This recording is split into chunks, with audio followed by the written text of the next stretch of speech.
Olá, hoje nós trataremos a respeito dos blocos econômicos da globalização.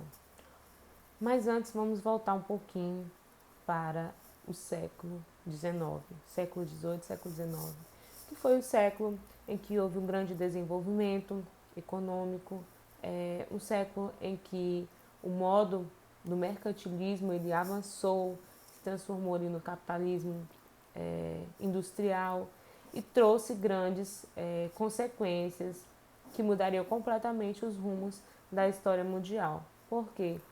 É, Essa forma de economia industrial trouxe também uma relação de interdependência econômica entre os países, uma vez que agora, basicamente, todos os países estabeleciam algum tipo de relação econômica entre si. Então, por conta disso, houve um fortalecimento dessas relações econômicas, uma vez que havia ali uma divisão entre as funções dos países, entre aqueles que estavam bastante avançados e aqueles que estavam menos avançados, entre os industrializados e os agroexportadores. Né? Os países desenvolvidos ficaram a cargo de comprar produtos primários e fornecer produtos industrializados. E os subdesenvolvidos ficavam a cargo de fornecer matéria-prima e comprar produtos industrializados. Então, essa forma de se estabelecer economia era muito confortável para muitos países.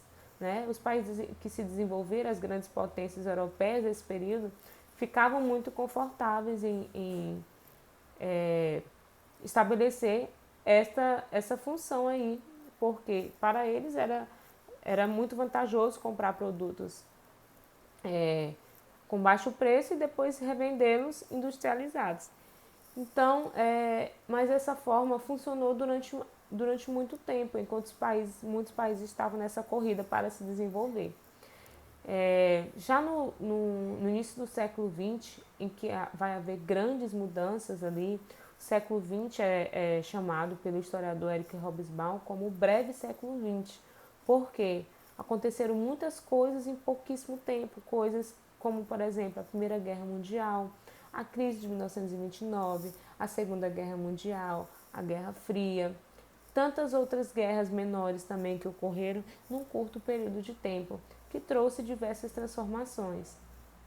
Em especial, hoje nós falaremos um pouquinho sobre a Guerra Fria e os seus desdobramentos, porque a partir dele, a partir do fim da Segunda Guerra Mundial e dessa busca incessante entre Estados Unidos e União Soviética por controle político e econômico, isso trouxe grandes mudanças para o mundo inteiro. Uma vez que houve essa bipolarização entre aqueles que apoiavam o capitalismo e aqueles que apoiavam o socialismo. Os Estados Unidos, com a doutrina Truman, que buscou resgatar a economia daqueles países europeus que se comprometessem, não só os europeus, os países asiáticos também, que se comprometessem com o capitalismo. E a União Soviética, obviamente, não ia deixar barato, também buscou fortalecer a sua economia, o seu modo também de abordar a economia, a partir também do fortalecimento das suas relações com os países europeus. Né? A construção do Muro de Berlim, que se tornou um símbolo da Guerra Fria, dividindo a Alemanha. A Coreia do Norte também, a divisão da Coreia entre Coreia do Norte e Coreia do Sul. Então, tudo isso foram formas que trouxe mais disputas ainda entre essas duas potências econômicas. Já na década de 80, quando houve as sucessivas crises da União Soviética e, consequentemente, o seu fim, trouxe ali uma nova forma de se estabelecer economia, né, que veio ali, que estava se construindo a partir da Segunda Guerra Mundial e que veio se fortalecendo ao longo do tempo, que é o desenvolvimento a partir dos blocos econômicos, que buscavam se fortalecer. Esses blocos econômicos serviam para o fortalecimento da economia regional. Né? Muitos passaram enxergar essa forma como a melhor forma de se estabelecer. Esses blocos econômicos ali, como a União Europeia, como a ALCA, como o Mercosul, como o NAFTA, são formas de fortalecer-se regionalmente. O Mercosul, por exemplo, que é formado pela Argentina, Paraguai, Uruguai, Venezuela e Brasil, que é o Mercosul, nós temos ali esse bloco econômico está na segunda fase, que é a fase da União Aduaneira, em que se estabelece determinados acordos entre si. Não está, mas eles não têm uma mesma moeda, por exemplo, como é o caso da União Europeia, né? A União Europeia é uma lista gigantesca que eu não vou citar todos os países aqui. Mas a União Europeia ela está no último estágio de desenvolvimento dos blocos. Por quê? Ela tem um banco geral, ela tem uma moeda comum, que é o euro, que se tornou o símbolo da União Europeia. Seus países eles têm basicamente o mesmo tipo de economia, né? O nível de inflação varia pouquíssimo entre os países, estabelecem os mesmos acordos para os trabalhadores, né? O trabalhador que consegue autorização para um país, ele vai poder circular nos outros países, trabalhar também legalmente. Então, é uma fase bastante elevada em comparação, por exemplo, ao Mercosul, que está na fase de união aduaneira, que é a segunda fase, né? Que estabelecem alguns acordos, mas não tão elevados assim, mesmas tarifas entre os produtos, mas nada a nível elevado como é o caso da União Europeia. E o NAFTA, que é formado pelos Estados Unidos, Canadá e o México. Você deve estar se perguntando o que o México faz ali no meio de duas grandes potências econômicas. Bem, obviamente que os Estados Unidos ele tem interesses, né, em estabelecer relações econômicas com o México devido à sua proximidade. Então, ele pode estabelecer empresas no México se aproveitando ali dos baixos salários. Em contrapartida, você não vê a mesma relação econômica com o México com os Estados Unidos. Mas isso também não significa que os Estados Unidos queira que esse bloco econômico se desenvolva ao ponto de se transformar numa União Europeia, por exemplo. Depende de N fatores ali. Mas nós podemos ver ali que esses blocos econômicos que nos interessam agora, que é o Mercosul, a União Europeia, o NAFTA, são blocos econômicos que se estabeleceram para fortalecer-se economicamente e para poder negociar com outros blocos também. Essa é uma forma que foi encontrada ali no modo de vida globalizado de desenvolver a economia. Lembrando que quando se fala aqui em globalização, nós não estamos falando apenas do aspecto econômico. Por exemplo, a globalização traz uma massificação da cultura, que é trazer de outros lugares um estilo de vida que eleve o consumo daquele país, como por exemplo os Estados Unidos, a partir da indústria hollywoodiana, ele conseguiu expandir para o mundo inteiro e levar um estilo de vida para os demais países. Não um modo de se produzir cultura, né, de se consumir a partir dos seus filmes, das suas séries, é consumido um estilo de vida norte-americano, baseado no capitalismo estadunidense, que possui elevados níveis de consumo, né? Estados Unidos é um dos países mais consumidores do mundo, em que os seus cidadãos têm um estilo de vida altamente voltado para o consumismo. Então, esse estilo de vida é justamente vendido, inclusive na forma como os filmes são representados, né? Não só em relação ao consumo, mas ao estilo de vida, tá? É um estilo de vida que é adotado, em que é preciso ter sempre a melhor casa, o melhor carro, o melhor celular, as melhores roupas, melhores marcas. Então é adotado um estilo de vida altamente voltado para o consumismo e para as relações descartáveis, né? Então, tudo isso favorece um estilo de vida voltado para este panorama americano.